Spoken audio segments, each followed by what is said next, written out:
Another thing I wanted to ask you about is, so we know that the endocannabinoid system is doing, it's very evolutionarily conserved. It's very widely, all of its components are widely expressed in the brain and body. It's doing very critical things. How early in brain development in particular do you start seeing, CB1 receptors and other components of the endocannabinoid system come up? And just in very sort of broad, simplistic terms, are these components of the endocannabinoid system playing critical roles throughout much of brain development in terms of how the nervous system is constructing itself? I mean, definitely, they do appear really, really early. It's kind of interesting though because they seem to perform a totally different role. So as I was Hmm. saying before, most of what endocannabinoids do in like a formed brain is regulate how neurons will talk to each other by gating release of neurotransmitters. In the fetal brain, at least in the developing brain, very early, certainly in the fetal and probably through at least the initial portion of following birth, really what endocannabinoids are doing is much more acting as like a guidance cue for how neurons assemble themselves and find their targets. And so Tibor Harkany and Yasmin Hurd and a bunch of others have done some really wonderful work on this, where they've really been able to show that as neurons are growing and kind of extending their axons to find their recipient neuron where they're going to synapse onto to form a connection to basically wire the brain for the adult state, endocannabinoids act as really important guidance cues that tell that neuron where to go and where to form a synapse with. And so this is why I mean, some of the work on prenatal is certainly suggested that might mess up how some of the neuronal networks will organize themselves because you bathe the brain again in THC. We know that it can influence this. I mean, we've done some work. We definitely see. We were shocked no one had really done this before, but we wanted to actually understand how much THC got through the placenta into the fetal brain, and we found that it's actually about 30 to 35% of the THC you can detect in the mom's blood ends up in the fetal brain, at least in the rodent models we were using with vape exposure. And so it's definitely getting in there. And what it's doing, we're not entirely sure. I'd say there's a lot going on now. There's not a lot published. There's a lot of work going on now looking at the kind of prenatal aspects of this and what it might be doing. But I mean, outside of that, there's also, because endocannabinoids are also active on immune cells, we know that like immune cells are super important for circuit formation because in the brain, these immune cells, microglia, basically will start eating up synapses that aren't active or help refining networks so that neurons connect onto this one and not another one, or that this connection isn't actually going to be viable, so it won't last. And so these immune cells, these microglia, eat these up. And Peg McCarthy, we had worked with her a few years ago basically because she'd been looking at some sex differentiation that happens very early in response to hormones and found that this process by which the microglia decide which cells to devour and eat versus which ones get to survive and grow and integrate into a neural network. Endocannabinoids are actually a really important aspect of this. And really, they were being driven by androgen levels that were dictating this is the cell to eat, this is the cell not to eat. And it was the androgen hormones that were mobilizing the endocannabinoids to do that. And that was relating to the sexual differentiation about there are a few, I mean, male and female brains for the most part often look quite similar, but there are a few areas that are very sexually dimorphic. And in these areas, it seemed like endocannabinoids were quite important in dictating those differences. Hmm. So a solid percentage of the THC will get into will cross the placenta from the mother's bloodstream into the fetal blood supply. We know that CB1 receptors and other things are very important for neuronal development, so it's going to have some kind of effect on brain development. Yeah, I would say, I mean, I'll be honest. I mean, a lot of the human stuff is really, the effects are very hard to see. It's not clear. It's certainly not something like alcohol. Like, we're not Mhm. seeing similar kind of very robust teratogenic effects like we'd see facial dysmorphologies and very noticeable early on effects. The human cohort studies that have kind of looked at this have been quite variable. And I think a Mhm. lot of them are compromised by the nature of them. Like, one of them was done in Ottawa in the 70s with like essentially a lot of the mums that were in the study were kind of like these barefoot, kind of hippie style earth moms who were a different flavor than a lot of the general population. One of the cohorts was done in like a really disenfranchised region of either Baltimore or Atlanta, and didn't really have good controls in that one. And then one of them was done in the Netherlands in the 2000s, which is probably the more kind of modernish one, I would say. But they've all kind of come with their own problems, and all of them have found slightly different outcomes, and none of them have been that clean.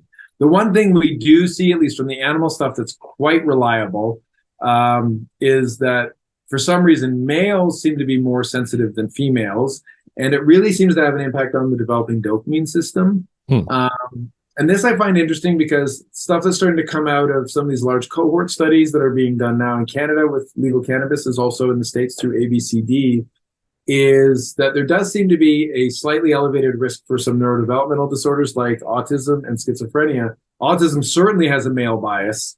Schizophrenia is maybe a slight male bias earlier on, at least. And both these involve, at least to some degree, some dysfunction in dopamine function. So there is there's some signal there that I don't think we've fully seen yet. But if anything is going to come out, my guess is it's going to be in that direction. I see. So the human data is pretty hard to interpret just because of how the studies have been done historically. But there's certainly going to be neurodevelopmental effects from exogenous cannabinoid exposure on the brain. And I guess it's fair to say we're only just starting to understand exactly what's going on there.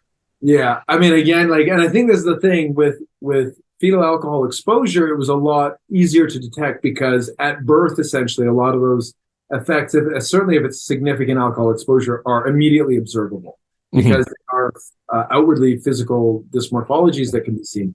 That's not the case. And I think so a lot of the thought is that this might be more of like a latent effect that maybe, as an individual who had been exposed to cannabis grows up, if they get exposed to various challenges, they might be more prone to various psychiatric conditions or neurodevelopmental conditions. Like, maybe prenatal cannabis alone isn't sufficient to produce a phenotype, but you couple it to some kind of early life inflammatory event, and those two together now suddenly dramatically increase the risk for autism. So something like that I could see. But again, this is because it's just not a sledgehammer effect, it's going to be really hard to pull out, because the other issue here is that people are generally not honest about the cannabis use, certainly in the States because of the legal ramifications that can still happen on some of this. Yeah. That has also made it really difficult to track these cohorts properly. Yeah, and I would imagine too, I mean, sort of the frequency of use would matter here. If a woman is acutely using THC to mitigate, her nausea, versus chronically consuming for the entire pregnancy. I mean, there's probably an analogy there with alcohol as well, right? Like if someone's drinking alcohol every day of the pregnancy, that's obviously going to have much, much more dramatic effects than having an occasional drink here and there or something like that. Yeah, I mean, there's certainly some weird stuff in the alcohol field that I've heard from people where very low levels of exposure still have dramatic effects, and other people had lots of exposure and somehow didn't. But in general, I think, I'm a pharmacologist. The dose is in the poison is in the dose. That's always the way it goes. It's you could have some limited exposure, and this is one of the things that's interesting is in the ABCD study, at least, a lot of what they've asked women is because there's also a lag. If there's a woman who's a regular cannabis user, she may not know she's pregnant up until 2 months into the pregnancy.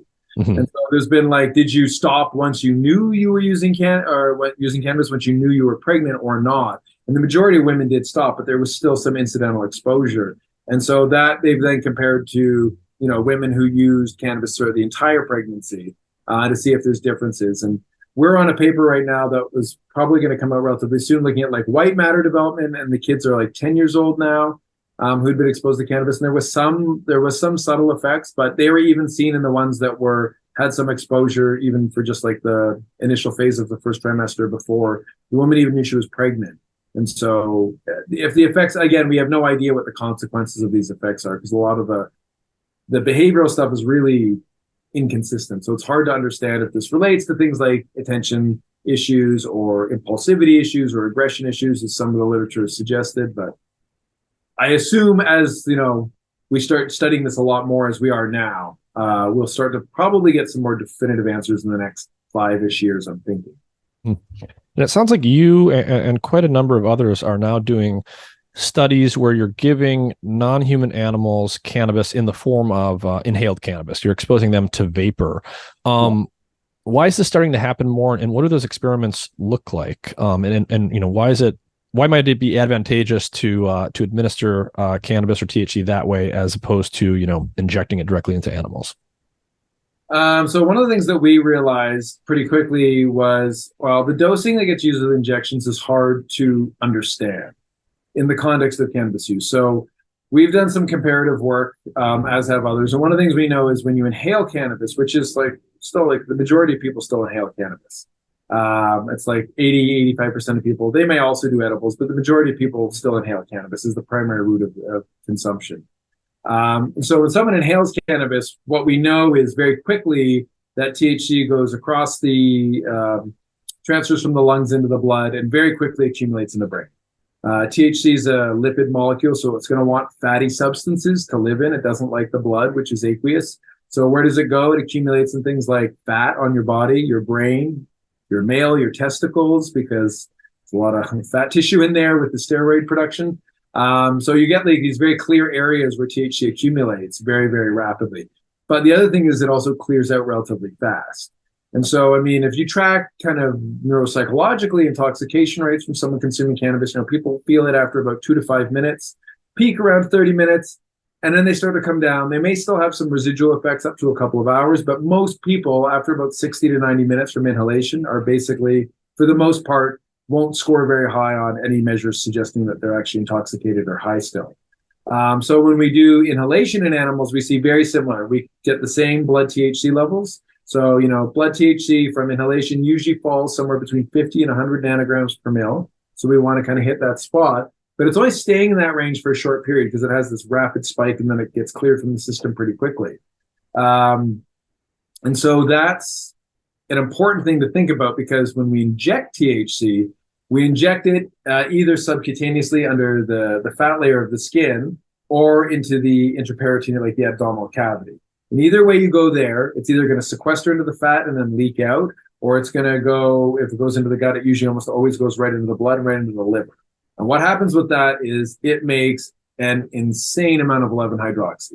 Even if we try calibrating the blood THC levels, which don't make a lot of sense, because with injection, they'll go up and stay at that. Let's say even if you match it at 50 to 100, they'll stay there for hours because they're leaking out of the fat tissue. So instead of getting a spike like this, you're getting this kind of plateau function where THC is online for long periods of time.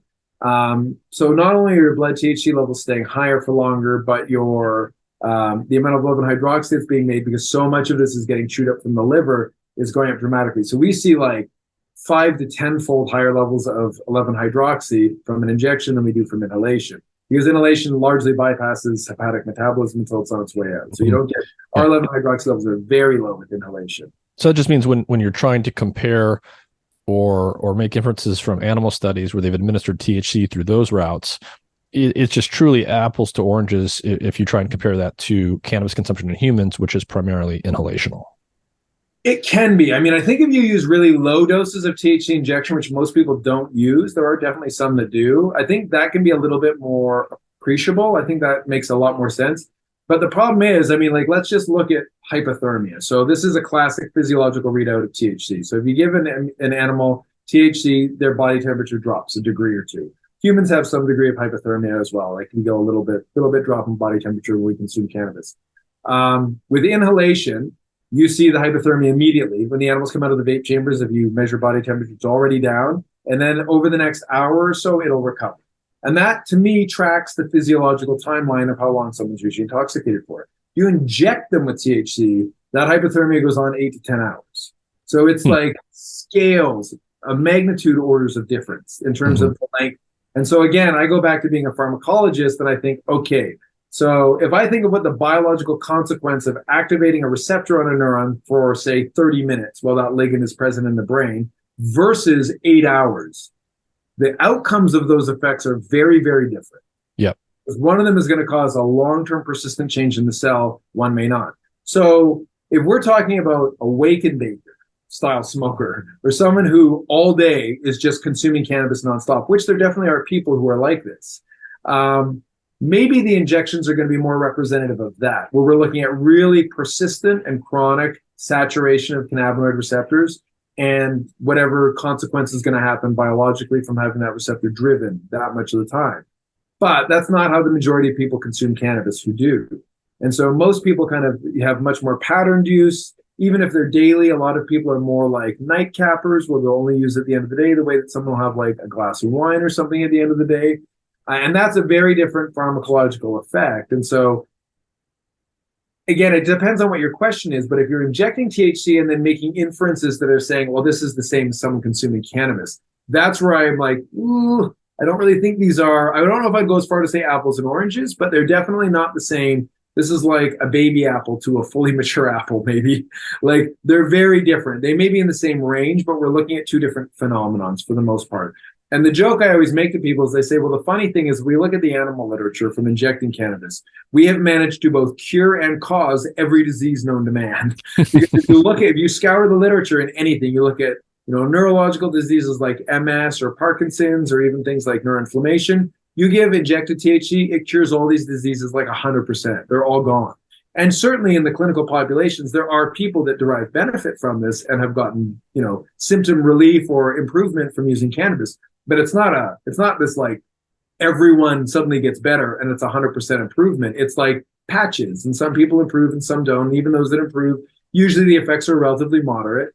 And then the same thing with the harms. You look at the animal literature and you inject THC in adolescent animals, and every single one of them has like permanent effects because they've made it look like they've had all these impacts on the developing brain, and there's all this increased risk of, behavioral measures indicative of psychiatric disorders. And yet you look at the human literature and you're like, yeah, there's like a bit of a signal here, but it's not this. It's not robust like this. And I think basically we've just kind of really overshot what the effects of THC are, both in the harms and the benefits, by injecting it, because we are just blasting this system to a level that almost never happened in humans. And we made inferences about what this relates to with cannabis, and I'm not convinced that it's reflective of what we're seeing with cannabis. I see. I mean, is it fair to say that a substantial part of the animal literature, what it's really modeling is something like chronic high-dose use of an orally consumed cannabis product? The pharmacokinetics of it would be far more similar to an oral product, but the difference is the oral products. I mean, if you smoke a joint of cannabis, there's like, I don't know, I can't actually think, like if you have a 30% a gram, you're looking at a few hundred milligrams of THC in there. If you smoke it, a lot of that's lost the drift. Not all of it gets in through the lungs, blah, blah, blah. Yeah. But there's not a chance in hell anyone would orally consume that same level of THC and not be a zombie for 14 hours. Right, I mean, right. most people, the majority of humans, you give them 5 milligrams of THC and they will feel that. Even somewhat seasoned users. I mean, you have to go up the scale of people who have a pretty high degree of tolerance and are using a lot, but most people will feel 5 milligrams. And yet, if you measured their blood THC with 5 milligrams, it almost certainly wouldn't even be detectable. And this is why you'll never get like a blood test for THC or a road test for people driving, because you can be profoundly intoxicated off of edibles and basically have no blood THC.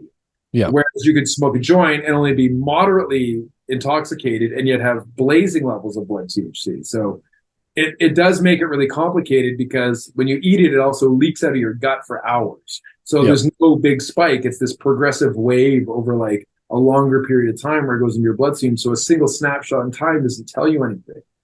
But the problem is, my view on it is always the injection studies are really modeling edible use, but using doses seen in inhalation. And that's where I have some issues with it.